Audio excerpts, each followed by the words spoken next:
다 같이 신약성경 골로새서 1장 9절 말씀부터 제가 읽겠습니다.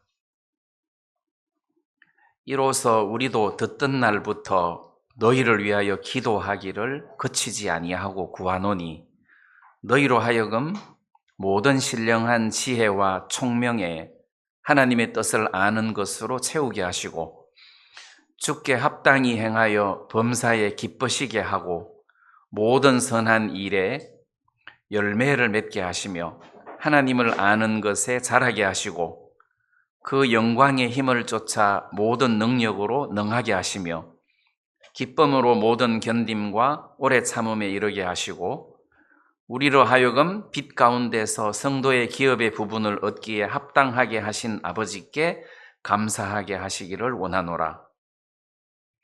그가 우리를 흑암의 권세에서 건져내사 그의 사랑의 아들의 나라로 옮기셨으니 그 아들 안에서 우리가 구속 곧 죄사함을 얻었도다. 여기 14절 말씀까지만 읽겠습니다. 자, 오늘 이 말씀을 보면 9절 말씀 처음에 어떻게 시작하느냐 하면 이로써 우리도 듣던 날부터 이렇게 이제 시작하는 포인트가 듣던 날부터 이렇게 이야기하고 있습니다.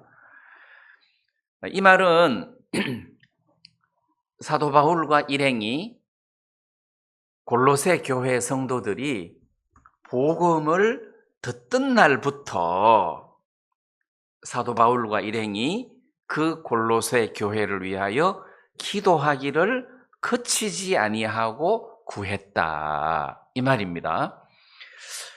또는 이로써 우리도 듣던 날부터 할 때 이 듣던 날이 사도 바울이 골로새 교회에 복음을 전했는데 복음 전하고 난 이후에 그 교회가 이제 그 교회가 정말 이렇게 은혜 안에서 잘 자라기를 바랐을 거 아니에요? 예, 이 은혜 안에서 이제 잘 자라기를 바랐을 텐데 이 안 읽었지만 1장 5절 말씀에 보면 4절 말씀에 보면 이는 그리스도 예수 안에 너희 믿음과 모든 성도에 대한 사랑을 들음이요. 그래서 바울이 골로새 교회에 그 성도들에 대한 믿음과 사랑을 소식을 들었단 말이에요. 이 사람들이 정상적으로 신앙생활을 잘 하고 있구나, 이걸 들었어요. 자, 이걸 듣던 날부터 너희를 위하여 기도하기를 거치지 아니하고 구했다, 기도를 했다. 그럼 이제 사도 바울이 우리 한빛교회 사람들을 향해서 이 사람들이 구원받고 신앙생활을 잘하고 있다는 소리를 듣던 날부터 한빛교회를 위해서 기도하기를 그치지 아니하고 하나님 앞에 구하더라. 근데 이제 오늘 본문 말씀은 무엇을 구했느냐, 어떤 것을 하나님 앞에 기도를 했느냐, 그 내용을 지금 설명을 해주고 있습니다.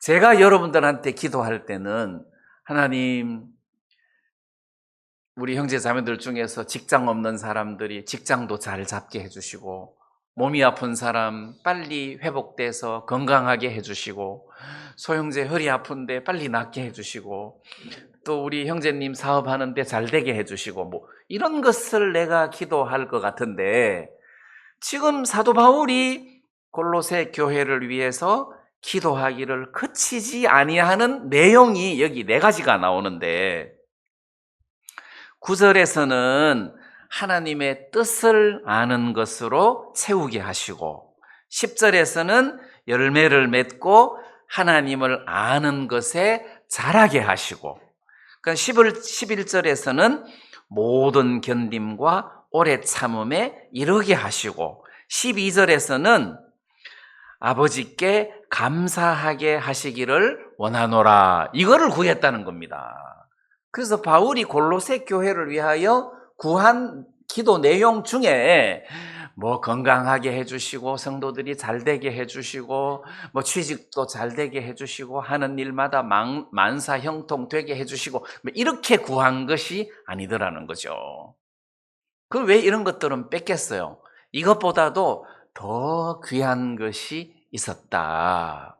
어떤 것이냐? 그래서 9절에서는 하나님의 뜻을 아는 것으로 채우게 하시고, 하나님 이 골로새 교회 성도들 마음에 하나님의 뜻을 아는 것으로 그 마음을 좀 꽉 채워 주십시오.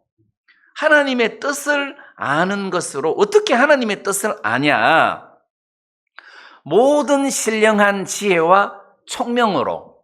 자, 이 신령한 지혜라는 것은 세상의 지혜, 세상의 그 머리 좋은 사람의 IQ, EQ, 이 세상의 지혜로 하나님의 뜻을 아는 것으로 채우는 게 아니고, 여기 보니까 신령한 지혜와, 이거니까 하나님으로부터 내려오는 지혜예요. 하나님의 성령으로 말미암은 지혜예요. 다시 말하면 구원받지 못한 사람은 결코 알 수 없는 지혜라는 것입니다. 구원받은 사람에게 성령으로 말미암은 지혜가 있고 총명이 있는데, 그걸로 하나님의 뜻을 아는 것으로 그 마음을 꽉 채워주십시오. 이런 의미라는 거죠. 자, 그래서 오늘 우리가 하나님의 뜻이 뭐냐, 하나님의 뜻을 아는 것으로 꽉 채워라 했는데, 하나님의 뜻이 뭐냐? 자, 우리가 성경에서 하나님의 뜻이라는 단어를 많이 찾아볼 수가 있습니다. 그 중에서 이 세상을 향한 하나님의 뜻은 당연히 1번 구원이겠죠. 이 모든 인간들이 죄를 지어서 하나님을 등지고 떠났는데, 이 죄인들이 영원한 형벌을 받을 수밖에 없는 저주의 아들들인데, 하나님의 사랑, 예수 그리스도의 십자가의 공로 또는 복음, 이런 것을 통해서 그 모든 죄를 눈처럼 깨끗하게 씻음받고 그들이 믿음으로 하나님 앞으로 돌아와서 구원을 받는 것이 하나님의 뜻이라는 거예요. 이게 하나님 뜻이다. 자, 그래서 우리가 히브리서 9장 말씀에 보면 그 내용이 잘 나와 있습니다. 네, 9장도 나와 있지만 히브리서 10장에는 이런 대목의 말씀이 있습니다. 히브리서 10장 9절, 그 후에 말씀하시기를 보시옵소서, 내가 하나님의 뜻을 행하러 왔나이다. 자, 예수님이 세상에 오셔서 왜 오셨느냐? 내가 하나님의 뜻을 행하러 왔나이다. 그럼 하나님의 뜻이 뭐냐?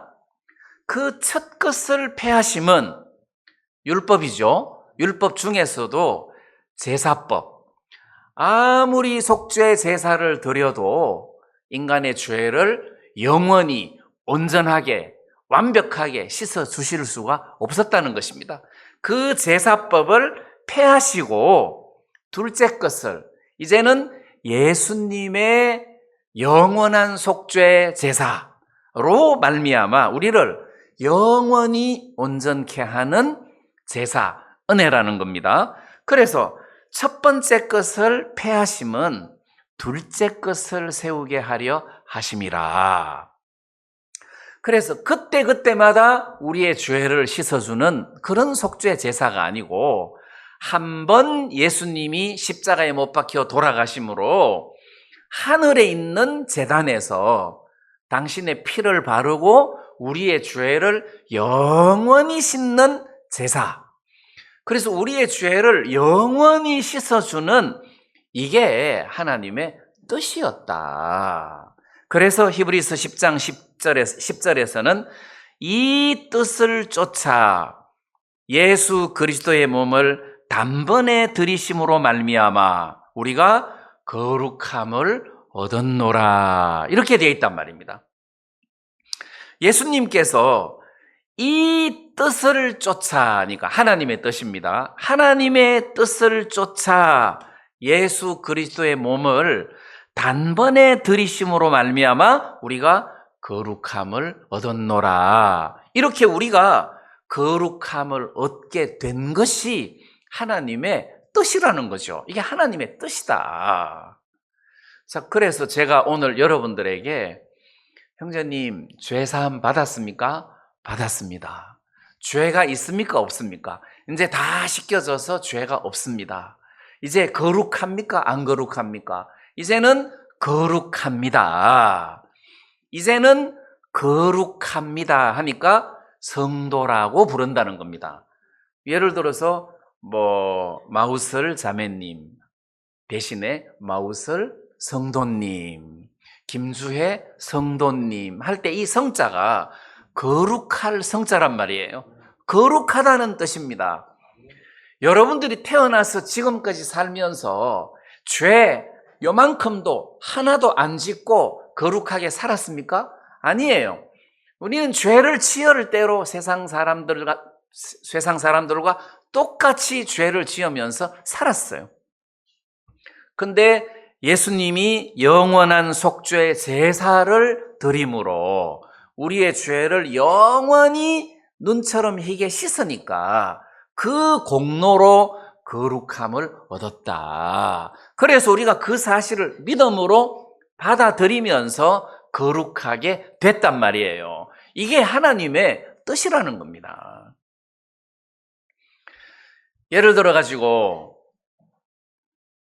여기 그 한 형제님이 세상을 떠났다고 해봐요.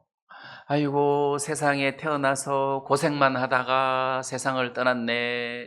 제대로 피지도 못하고 세상을 떠났네. 이제 사람들은 이렇게 이야기할 거 아니에요. 몇 살에 세상을 떠났대요? 45살이래. 글쎄, 아이고, 젊은 나이에 세상을 떠났네. 아이고, 안 됐다. 이제 우리는 보통 이렇게 이야기한다는 것이. 그럼 하나님은 어떻게 보십니까? 아, 그 젊은 사람이 세상을 떠났다고? 구원을 받고 세상을 떠났냐? 구원을 안 받고 세상을 떠났냐? 구원을 받고 세상을 떠났습니다. 그러면 됐네. 그 사람 복 받았네. 그 사람은 세상에서 가장 행복한 사람이야. 그 사람처럼 축복받은 사람은 없어. 하나님은 그렇게 이야기할 거란 말입니다. 왜? 하나님의 뜻은 그 사람이 세상에 태어나서 죽을 때까지 죄사함을 받고 구원을 받고 죽는 것이 하나님의 뜻이라는 거예요. 하나님은 무조건 뜻이 구원이다. 구원.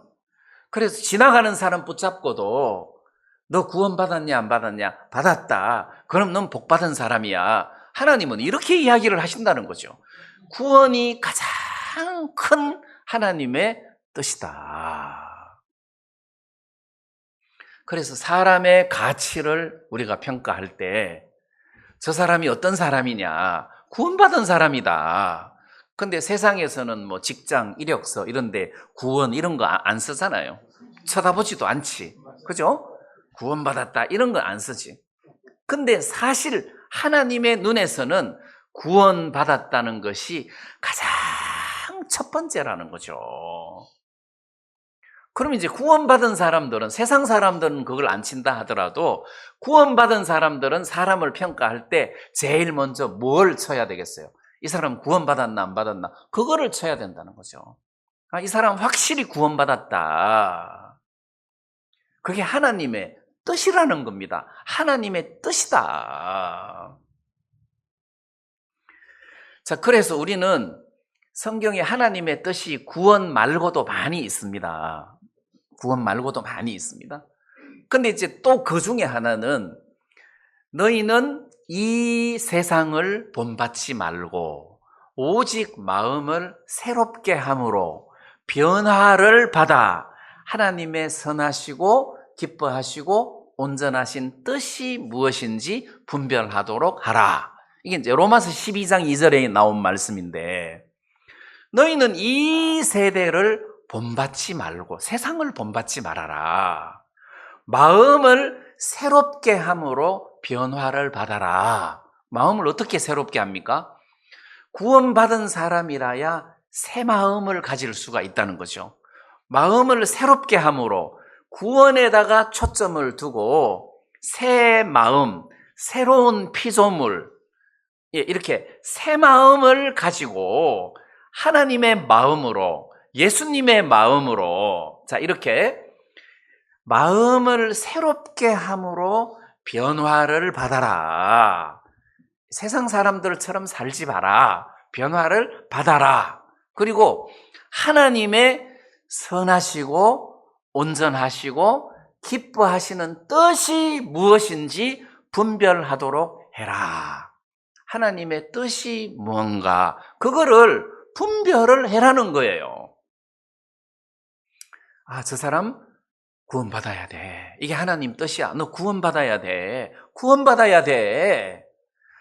그 사람 구원받았어. 그럼 구원을 받았으면 그 사람이 어떻게 살아야 되느냐? 하나님이 기뻐하는 삶을 살아라. 뭔지는 모르지만 하나님이 기뻐하는 삶을 살아라. 하나님이 뭘 기뻐하는지를 좀 헤아려 봐라. 자, 여러분들 중에 어머니를 좀 섬기고 싶은데, 예? 어머니를 섬기고 싶다. 어머니에게 뭘 좀 사드리고 싶다. 그러면 어머니가 뭘 좋아하는지를 알아야 됩니까? 안 알아야 됩니까? 알아야 됩니다. 어머니가 뭘 좋아해야 되는지 알아야 됩니다. 지난 가을에 홍시가 너무 맛있게 보여갖고 홍시를 한 상자를 어떻게 구해가지고 어머니한테 갖다 드렸어요. 나는 변비가 심해서 못 먹는다. 나는 변비가 심해서 못 먹는다. 한 개도 안 드시더라고. 그럼 내가 그동안 엄마를 잘 섬긴 사람이에요? 못 섬긴 사람이에요? 복음 전하느라고 사방군데 돌아다니느라고 엄마가 뭘 좋아하는지를 몰라. 그러니까 내가 엄마한테 뭘 가져가야지 해서 이렇게 엄마가 뭘 좋아하는지 물어보면 나 아무거나 다 잘 먹는다 하는데 막상 사가지고 가면 못 먹어. 그래서 우리 어머니는 절 음식을 좋아해요. 절 음식. 그러니까 나물 같은 거, 이런 거를 좋아하시더라고. 그럼 내가 이분을 섬기려면 뭘 좋아하는지 알아야 될 거 아니에요. 그럼 신앙생활 잘하는 사람은 무조건 열심만 내면 신앙생활 잘하는 사람이냐? 아니라는 거지. 하나님이 뭘 좋아하는지, 뭘 기뻐하는지를 알아야 된다는 거예요.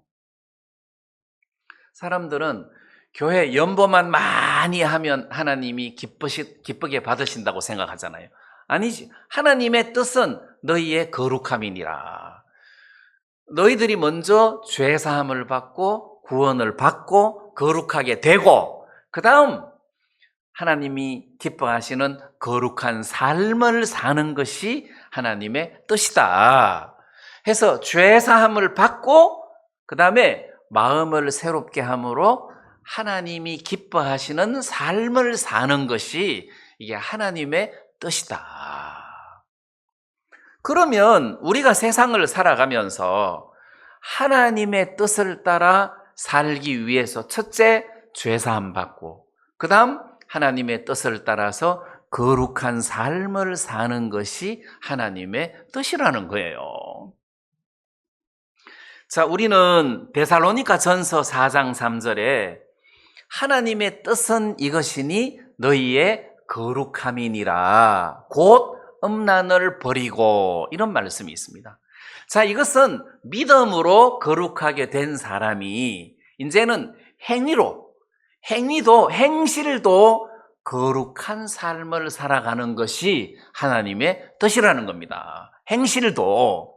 그래서 구원받은 사람은, 예수 믿는 사람은 예수 안 믿는 사람에게서도 선한 증거를 받을 줄 알아야 된다는 거지. 야, 저 사람은 예수 믿는 사람인데 저 사람 참 선하다. 저 사람처럼 살아야 돼. 여러분, 안 믿는 사람에게서라도 이런 증거를 받을 만큼 구원받은 사람은 거룩하게 사는 것이 하나님의 뜻이다. 이게 하나님 뜻이다. 자, 지금 우리는 골로새서 1장에서 사도 바울이 골로새 교회 성도들을 위해서 기도하고 있는 내용을 지금 설명하고 있습니다. 그러니까 사도 바울이 골로새 교회 성도들을 위해서 어떻게 기도합니까? 하나님, 저 성도들이 하나님의 뜻을 아는 그런 삶을 살게 해 주십시오. 하나님의 뜻을 아는 게 마음에 가득 차게 해 주십시오. 자, 그러면 우리가 구체적으로 내가 대학교 가는 것이 하나님 뜻이냐 아니냐, 왜 대학교 가려고 하는데 해서 목적이 중요하다는 거죠. 내가 이사 가는 것이 하나님 뜻이냐 아니냐 이게 중요한 게 아니라 이사를 가는 목적이 중요하다는 겁니다. 하나님의 뜻이라는 거죠. 내가 이렇게 이사를 가서 복음을 전하기 원합니다. 이사를 가서 많은 사람들 앞에서 내가 구원받은 사람으로서 거룩한 삶을 나타내 보여가지고 하나님께 영광을 돌리는 삶을 살고 싶습니다. 이렇게 하나님의 뜻하고 부합되는 그런 삶을 산다면 이사를 하든지 결혼을 하든지 취직을 하든지 대학을 가든지 아무 상관이 없다는 거죠. 목적이 하나님 뜻에 부합돼야 된다는 겁니다. 그래서 하나님의 뜻을 아는 것으로 마음이 가득 차기를 바란다. 우리나라가 기독교가 들어온 지 한 150년 정도 됐는데 그 최초의 선교자가 그 영국의 토마스 선교사입니다. 토마스라는 젊은 사람이, 이 사람은 대학도 졸업하고 똑똑하고 젊은 나이에 27살인가 해서 결혼도 하고 애가 둘도 있었는데 한국에 복음을 전하러 왔다가 한국 땅을 제대로 밟아보지도 못하고 죽었잖아요. 이 토마스 선교사가 미국 상선을 타고 그 대동강으로 진입을 했는데 그때 그 조선시대잖아요. 네? 조선 말기 대원군이 함포로 미국 상선을 쏴가지고 박살내버렸어요. 그래서 그 상선에 타고 있던 사람들이 강에서 뛰어내려가지고 육지로 올라오는데 사람들이 몽둥이로 다 패서 죽이고 막 총으로 쏴서 죽이고 해서 그때 이제 이 토마스 선교사도 죽었다 하더라고요. 자, 그러면 그만한 가치가 있냐? 예수의 이름, 복음 때문에 젊은 나이에 똑똑한 사람이 얼마든지 대학교도 나오고 잘 살 수 있는 그런 사람이 그렇게 예수의 이름 때문에 순교를 당하는데 그만한 가치가 있나? 세상의 가치로 보면 아깝죠. 근데 하나님의 가치로 보면 가치가 있다는 거예요. 하나님의 가치로 보면 가치가 있다는 거지. 그 토마스 선교사가 육지로 나올 때 그 성경책을 들고 나왔는데 예수, 예수, 예수 하면서 나왔는데 맞아 죽었잖아요. 근데 그 성경책을 어떤 사람이 가지고 집으로 가가지고 집에다가 도배를 했어요. 그때는 종이가 귀한 시절이라 집에다가 도배를 한 거예요. 또 그때는 서양 물품을 함부로 이렇게 가지고 가면 그거 이제 걸리니까 먼저 주선 사람은 신고를 하고 신고받은 사람이 가지고 가서 도배를 했대요. 그리고 그것을 이게 토마스를 때려 죽인 사람이 나중에 양심의 가책을 받고 교회를 나가기 시작하고 도배한 사람도 이제 교회를 나가게 되고 뭐 그 집을 최초의 예배당으로 쓰고 뭐 이런 스토리가 있어요. 진짜 그렇게 순교할 만한 가치가 있나? 근데 하나님 볼 때는 가치가 있다는 것 아니에요. 가치가 있다. 그리고 1800년도 후반기에 한국에서는 선교사를 받아들이지 않고 쇄국 정책을 쓰고 있었으니까 미국에서 의료 선교사, 그러니까 의사로 가장을 해서 한국에 와가지고 의료 활동을 하면서 복음을 전하는 그런 의사들이 있었어요. 의료 선교사들. 그럼 미국에 살면서 의사로서 활동을 하면 돈도 많이 벌고 편안하게 살 수 있는 사람들이 진짜 밥도 제대로 먹는, 그리고 그 병이 창궐하는 이런 한국 땅에 와가지고 고생하고 강도 만나가면서 그렇게 고생하면서 복음을 전한 사람들이 있었어요. 그만한 가치가 있냐? 하나님에게 물어보면 가치가 있다는 거죠. 하나님에게 물어보면 가치가 있다는 겁니다. 사람에게 물으면 아이고 아깝다, 뭐 하려고 그 짓을 하냐, 미국에서 그 살기 좋은 미국에서 직장 생활 해가면서 월급도 많이 받고 잘 살 수 있는데 뭐 하려고 이런 고생을 하냐. 이게 사람의 기준이라는 거죠. 그럼 하나님의 기준은 당연하다, 이것보다 더 가치 있는 인생은 없다, 하나님은 이렇게 말씀하실 거 아니에요. 그래서 바울은 골로새 교회 성도들이 하나님의 뜻을 아는 것으로 마음이 가득 차기를 원한다.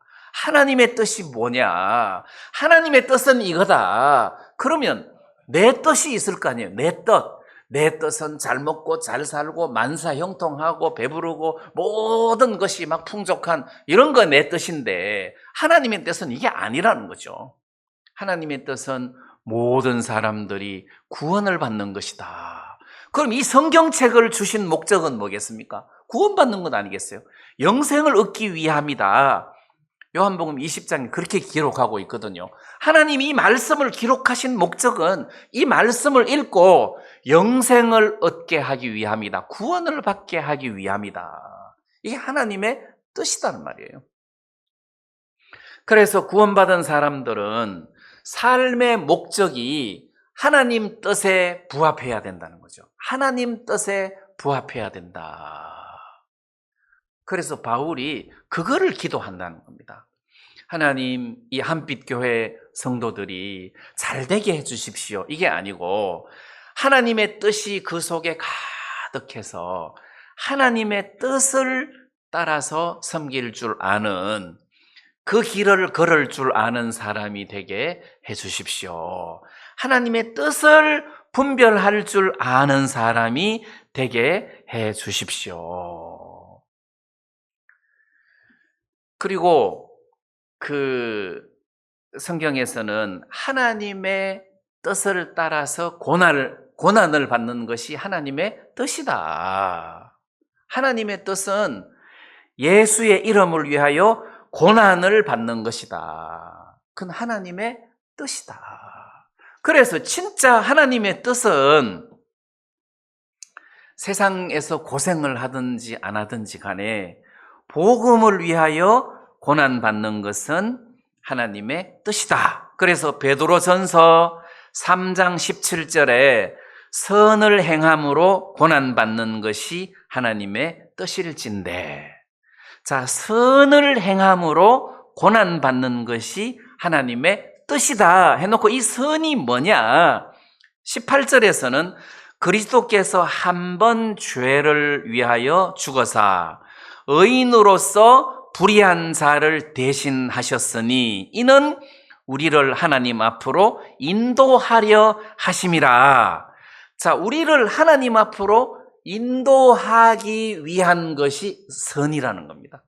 그것이 선을 행하는 것이다. 예수님은 이런 일을 위하여 죽으셨으니까 그분은 선을 행하기 위하여 십자가에 못 박히시는 것을 마다하지 않으셨다. 왜? 하나님 뜻이기 때문에.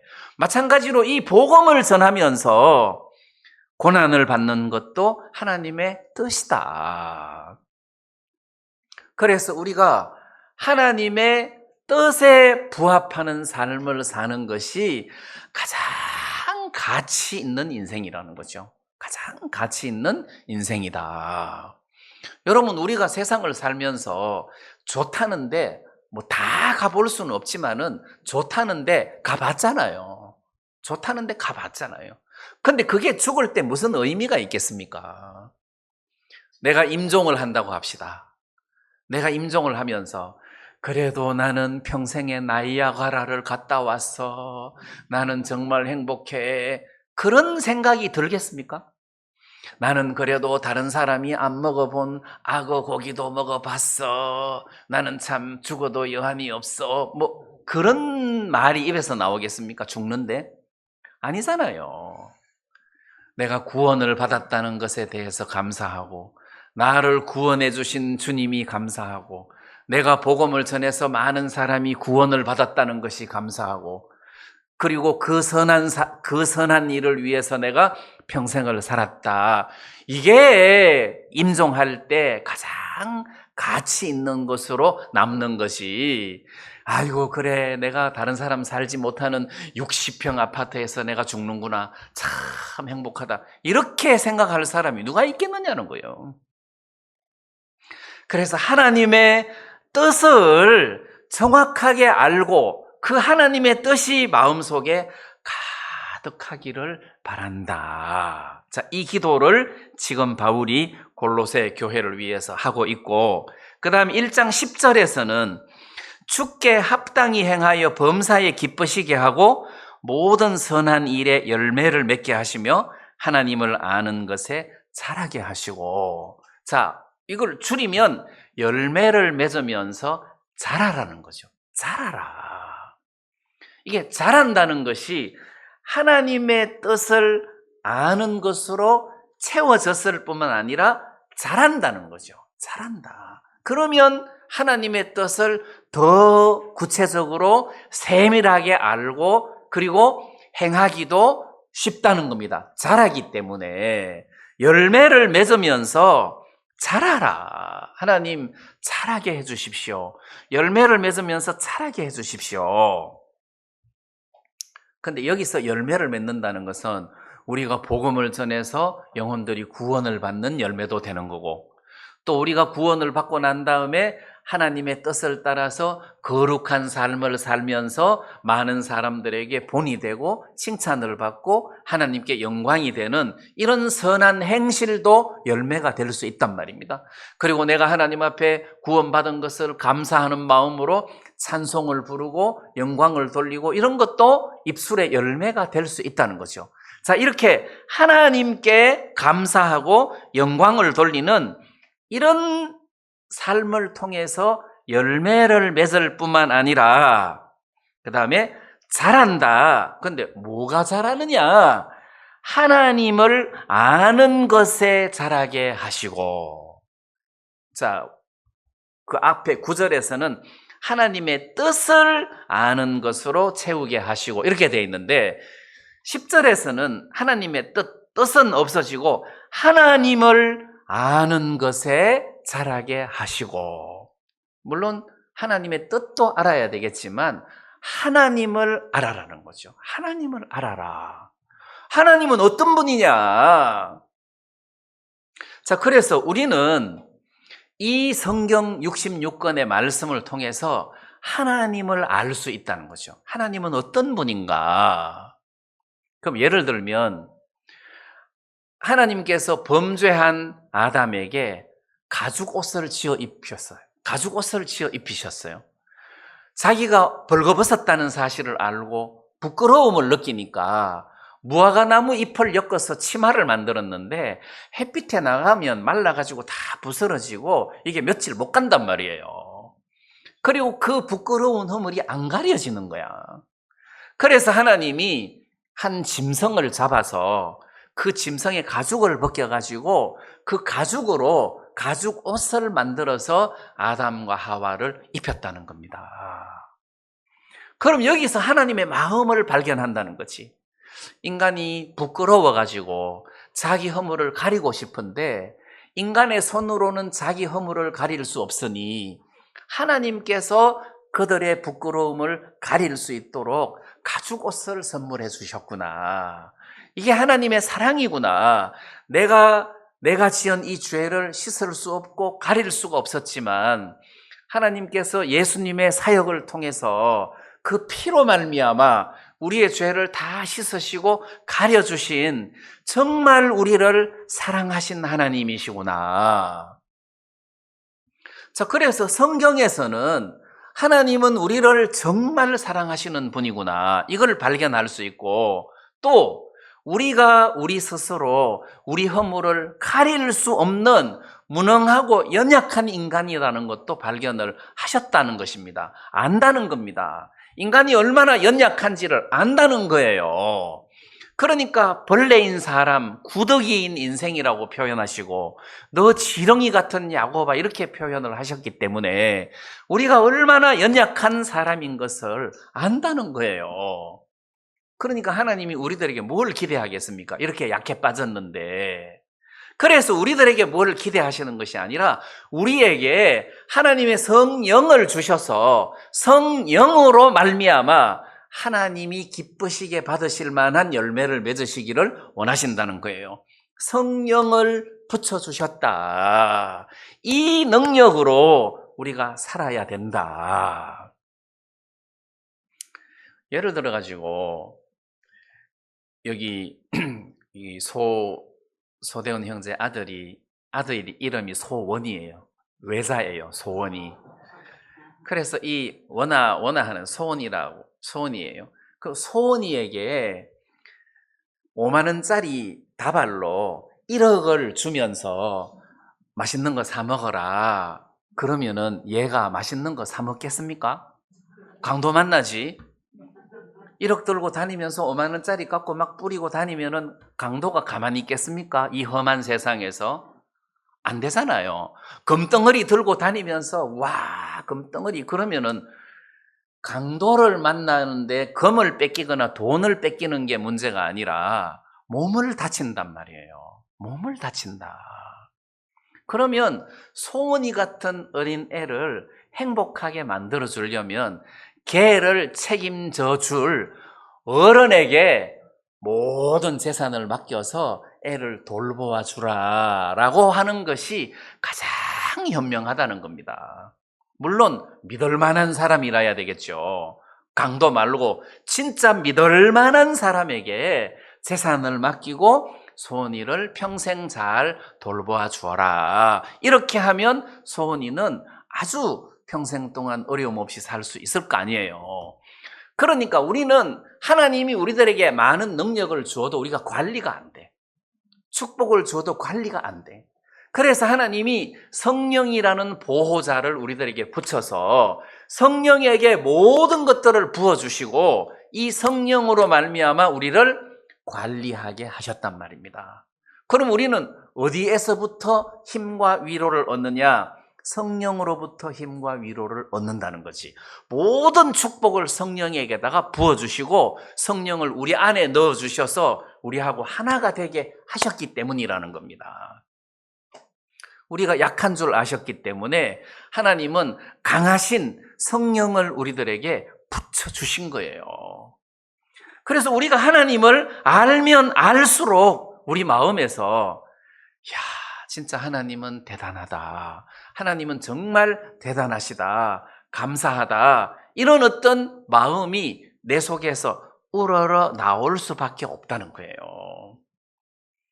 그 다음에 우리 인간이 정말 미련하고 무식하기 때문에 하나님이 사람들에게 안식일이라는 것을 가르쳐 주세요. 안식일날. 이날은 쉬어라. 일하지 말고 쉬어라.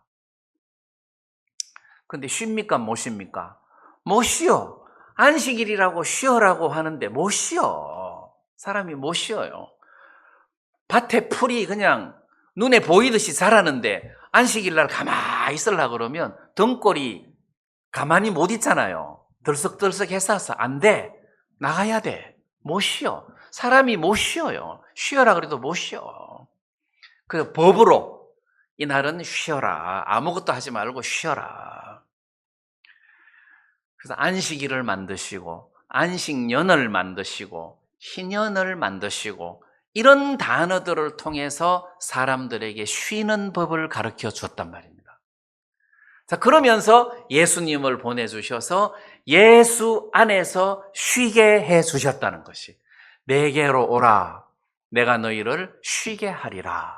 해서 예수 안에서 쉬게 해 주셨단 말입니다. 그래서 하나님은 이 성경을 통해서 우리들에게 주시고 싶은 모든 축복과 은혜들을 다 설명하시고 예수 안에 그 모든 것들을 다 넣어 주시더라. 그래서 이 하나님을 아는 것에 자라게 되기를 바란다는 기도를 바울은 골로새 성도들을 위해서 하더라는 겁니다. 하나님을 아는 것에 자라게 해 주십시오. 그럼 하나님을 환하게 알고 나면, 하나님을 알고 나면 마음에서 쉼이 있는 거예요. 왜 미국의 어떤 아주 큰 기업의 회장이 아들을 데리고 세계 여행을 갔어요. 세계 일주 여행을 갔어요. 그리고 마지막 여행지가 인도인데, 인도에 여행을 가서는 아들을 인도에 남겨놓고 아들을 그 짐하고 모든 것들을 몽땅 가지고 아버지하고 직원들이 미국으로 가버렸어요. 아들이 밖에 나갔다가 들어오니까 아무것도 없는 거야. 자기 짐도 없고 뭐 칫솔이고 뭐가 한 개도 없고 아무것도 없어. 아버지는 떠나고. 그래가지고 본국으로 돌아가려고 하는데 뭐 비행기 표도 없고 아무것도 없어. 뭐 여권이고 뭐가 아무것도 없어. 새로 다 만들어야 돼. 자, 그러려면 돈도 필요하고 잠도 자야 되고 밥도 먹고 그럼 취직을 해야 되잖아요.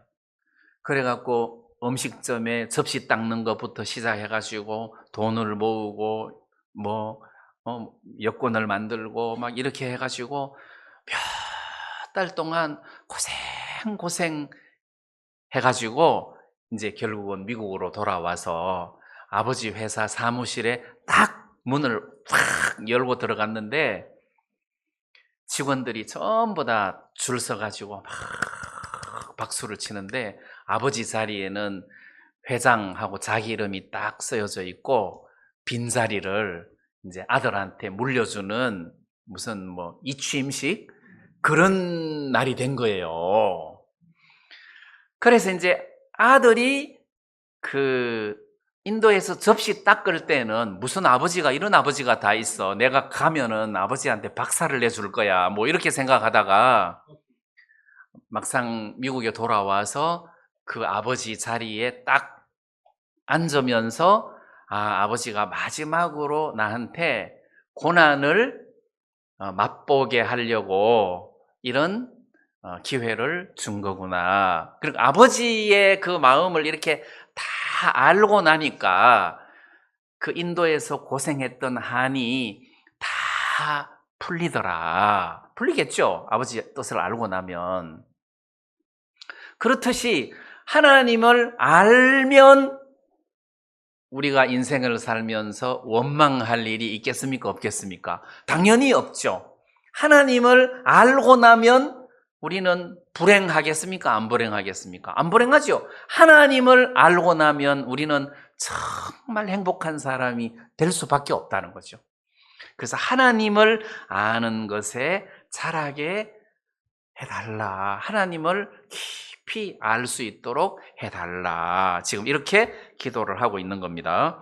그 다음에 이제 11절에 그 영광의 힘을 쫓아 모든 능력으로 능하게 하시며 기쁨으로 모든 견림과 오래 참음에 이르게 하시고, 이 말이 좀 어려운데 이걸 딱 줄이면 능하게 해 주십시오. 다시 말해 능하게 해달라는 말은 그 다른 번역으로 하면은 강하게 해 주십시오 이런 뜻이에요. 그래서 11절에서는 하나님 이 골로새 교회 성도들을 능하게 능력 있게 해주세요. 강하게 해 주십시오. 그래서 이 능력 가지고 막 병 고치고 막 이런 능력이 아니고 여기서는 어떤 능력이냐 하면 그 영광의 힘을 쫓아, 그러니까 하나님의 영광의 힘을 통해서 골로새 교회 성도들을 강하게 해 주십시오. 왜? 그래서 모든 견딤과 오래 참음에 이르게 해주십시오. 그래서 이 강하게라는 말의 의미 속에는 그 당시에 마라톤을 연상하게 합니다. 뭐 히브리서에도 그 이야기가 나오지만 마라톤. 자, 우리가 그 마라톤 달리기를 하는데 뭐 42km를 넘게 달리려고 하면 힘들겠죠. 근데 한 10km를 달리니까 도저히 못 달리겠는 거라 아마 폐가 터질 것 같아. 자, 그러면은 우리가 신앙의 마라톤을 하는데 골로새 교회 성도들이 나 이제 신앙생활 못하겠다. 너무 어렵다. 힘들다. 나 진짜 못하겠다. 할 때 그것을 견딜 수 있는 강함을 주십시오. 지금 이 기도라는 겁니다. 이 본문 말씀은. 하나님, 골로새 교회 성도들이 강하게 해 주십시오. 어떤 여자 마라토너가 올림픽 그 마라톤 경주를 하는데 중간에 달리다가 설사가 났어요. 그럼 어떻게 해야 됩니까? 그 화장실로 가야 됩니까? 지금 경기 중인데 설사가 났어. 그럼 포기해야 됩니까? 어떻게 해야 됩니까? 계속 달리는 거지. 설사는 설사대로 하고 자기는 계속 달리는 거야. 그래서 나중에 거래 기고하기를 아무도 모르더라.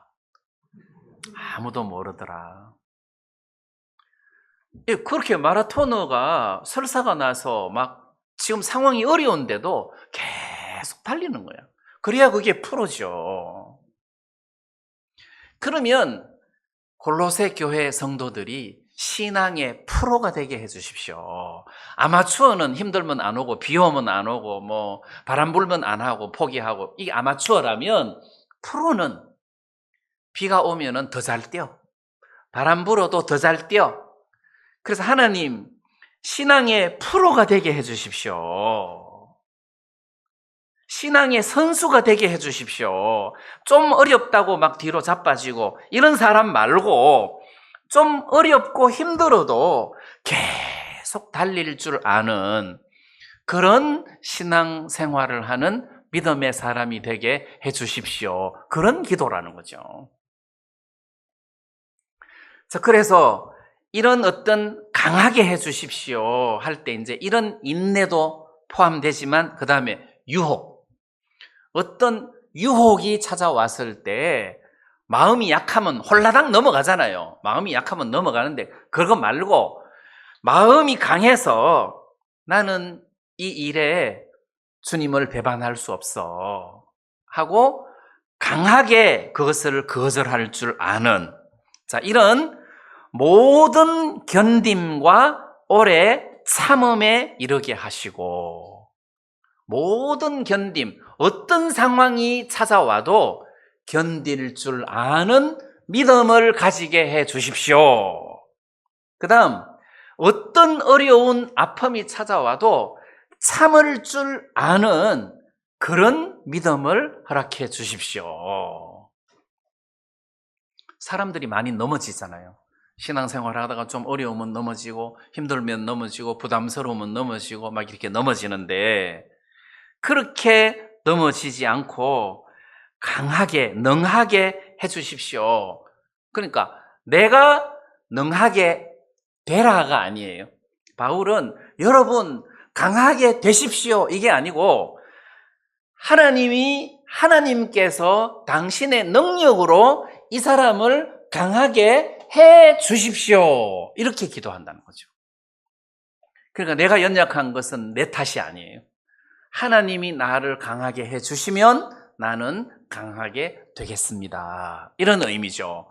그래서 우리가 하나님의 은혜를 입어서 강한 자가 되기를 그 사도 바울은 기도하고 있다. 그래서 이 말씀은 주님은 당신의 기도로 여러분들이 강한 자가 되기를 바라고 계신다. 그리고 강한 자가 되게 해 주실 거다. 그래서 이런저런 어떤 어려운 일들을 만날 때 여러분들이 뒤로 물러가지 말고 여러분들이 아멘 하고 소망을 가지고 부딪힐 수 있는 그런 은혜를 입으시기 바랍니다. 12절 말씀에 우리로 하여금 빛 가운데서 성도의 기업의 부분을 얻기에 합당하게 하신 하나님께 감사하게 하시기를 원하노라. 이게 이제 기도 끝이에요.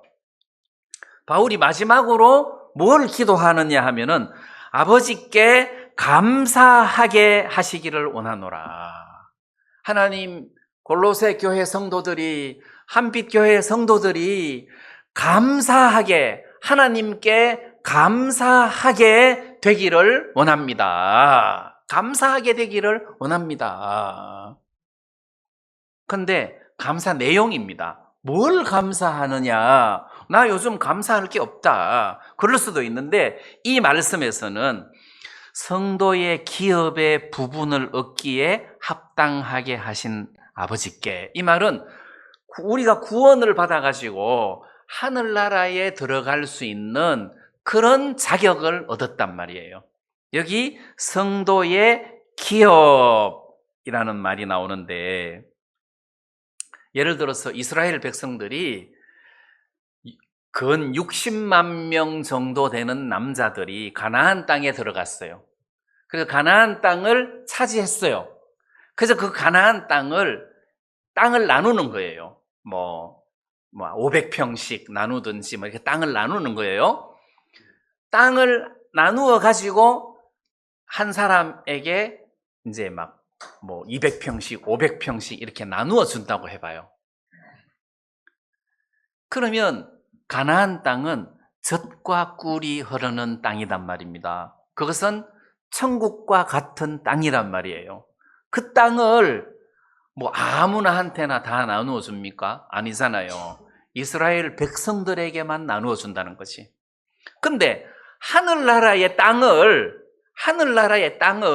500평씩 잘라가지고 여러분들에게 나누어 준다고 합시다. 길이 황금길인데, 하늘나라 땅을 아파트라면, 맨션 아파트라면 60평짜리 맨션 아파트, 이거는 송금자 해가지고 문패까지 딱 달아가지고 1006동 2304호 하고 딱 주면, 그러면 우리는 더 바랄 게 뭐가 있겠습니까? 하늘나라에 그 정도 아파트가 있는데 더 이상 뭐 바랍니까? 내가 죽고 나면 거기 가서 살 건데. 원래 맨션 아파트라는 이 맨션은 영국에서 나온 아파트인데, 영국 사람들이 아프리카를 점령해가지고 거기서 큰 농장을 거닐고 할 때 그 농장에다가 어마어마한 집을 짓는 거예요. 근데 그 집에 영국 사람들이 그냥 빈손으로 가도 거기에 입을 옷이 있고 먹을 양식이 있고 거기에 쉴 수 있는 침대도 있고 칫솔도 있고 없는 것이 없도록 다 갖추어 놓고 몸만 딱 들어가면 되는 것이 맨션 아파트예요. 그래서 하늘나라가 영어로 맨션 아파트, 맨션이거든. 그래서 우리가 죽으면 하나님께서 우리들을 위해서 성도의 기업, 그 맨션을 얻게 하셨다는 것이, 너는 그 집에 살아도 될 만한 자격이 되는 사람이야 해서 시민권을 부여하고 아파트를 주고 거기 들어가서 살게 해 줬다면 이 사람은 복받은 사람이라는 거지. 그래서 지금 아버지께 감사하게 하시기를 원하노라. 그거를 감사하라는 거죠. 말하자면, 하나님 나를 구원해 주셔서 감사합니다. 나로 하늘나라에 가서 살게 하신 것을 감사합니다. 그 나라를 내가 상속으로 얻을 수 있게 해주신 것을 감사합니다. 이거를 기도하더란 말이에요. 요즘 목사님은 메시지 중에 자꾸 감사하라는 대목을 많이 이야기하시는데, 요즘 저는 감사할 제목이 별로 없어요. 그거는 이거하고는 상관이 안 되는 거죠. 여기 감사할 수 있는 감사의 조건은 내 영혼의 구원이라는 거죠. 다른 거는 여기 집어넣지 말고 내가 하늘나라를 상속받게 된 그 부분에 대한 감사라는 거예요. 그거 말고는 딴 건 집어넣지 말고 그거 하나만으로도 감사하다. 그러면 여러분들이 아침에 일어나자마자 하나님 감사합니다. 뭐가 그래 감사한데 요즘 하나님께서 나를 위하여 하늘나라에 맨션 아파트를 준비해 놓고 나한테 한 채를 주셨어. 내가 그거를 상속을 받았어. 그것만 생각하면 나는 너무 기뻐. 그것을 하나님 앞에 감사하는 자가 되기를 원한다. 뭐 그것 말고도 우리가 구원받고 난 다음에 세상에 사는 동안에 하나님이 내게 베풀어 주신 은혜들이 많아가지고 하나님께 감사하고 범사에 감사하는 이런 일도 있지만 하나님께서 우리를 이렇게 그 구원받게 해주신 것에 대해서 감사해라 하고 또 12절에 보면 우리로 하여금 빛 가운데서 기업을 얻게 하셨다. 빛 가운데서. 다시 말하면 빛 가운데 반대가 어둠이잖아요. 어두운 가운데서는 이것을 상속받을 자격이 없단 말이에요. 그래서 그걸 13절에서는 그가 우리를 흑암의 권세에서 건져내사 그의 사랑의 아들 나라로 옮기셨으니, 그래서 감사의 조건을 설명을 하는 겁니다. 그가 우리를 흑암의 권세에서 건져내사 그의 사랑의 아들의 나라로 옮기셨으니 그 빛 가운데서, 사랑의 나라가 빛 가운데잖아요. 그 사랑의 나라에서 빛 가운데서 성도의 기업의 부분을 얻기에 합당하다라는 말은 구원을 받았기 때문에 이 지벌을 차지하는 것이 당연하다. 자, 이런 은혜를 우리에게 허락해 주셨다. 자, 그러면은 빛 가운데서 또는 흑암의 권세에서 건져냈다. 그거를 더 쉽게 표현을 한 것이 14절이에요. 그 아들 안에서 우리가 구속 곧 죄사함을 얻었도다. 여러분들이 예수님의 피로 죄사함을 얻었다면 나는 죄사함을 받아서 이제는 의인이다 하고 믿음을 가진 사람이라면 흑암의 권세에서 건져진 사랑의 나라로 옮겨진 사람이다. 이 사람이 빛 가운데서 하늘나라의 기업으로 받는 사람이다. 이런 의미라는 거죠. 그래서 여기에서 가장 핵심적인 것은 죄사함이라는 거죠. 죄사함이다. 예수님의 보혈로 우리의 모든 죄를 씻음받는 이런 은혜를 입는 것이 가장 귀하고 큰 것이다. 이 말입니다. 자, 그래서 바울이 골로새 교회 성도들을 위하여 기도하는 어떤 기도 내용, 듣던 날부터 너희를 위하여 기도하기를 그치지 아니하고 구하는데 하나님의 뜻을 알고 하나님을 아는 일에 잘하게 하시고 그 다음에 강한 자가 되게 하시고 그리고 늘 하나님께 감사하는 자가 되기를 원하노라, 이렇게 기도를 했다는 겁니다. 그러면 이게 하나님 뜻 아니겠습니까? 여러분들이 오늘부터 그래, 내가 늘 감사하면서 사는 게 하나님 뜻이구나. 아, 내가 강한 자가 돼야 되는구나. 뭐 좀 어렵다고 막 자빠지고 바람 분다고 포기하고, 아, 이게 아니고 강한 자가 돼야 되는구나. 하나님의 뜻을 알아가는데, 그리고 열매를 맺으면서 자라는 것이 하나님이 기뻐하시는 삶이겠구나. 아, 바울이 이걸 위하여 골로새 교회를 위하여 기도했다면 주님이 오늘 우리를 위하여 이렇게 되기를 기도하시겠구나. 네, 이런 생각이 듭니다. 네, 우리가 하나님이 원하시는 우리 삶의 그 방향이 이런 것이구나 하는 것들을 기억하시고 우리가 이런 삶을 살 수 있었으면 좋겠습니다. 네, 오늘 말씀 여기까지 드리겠습니다.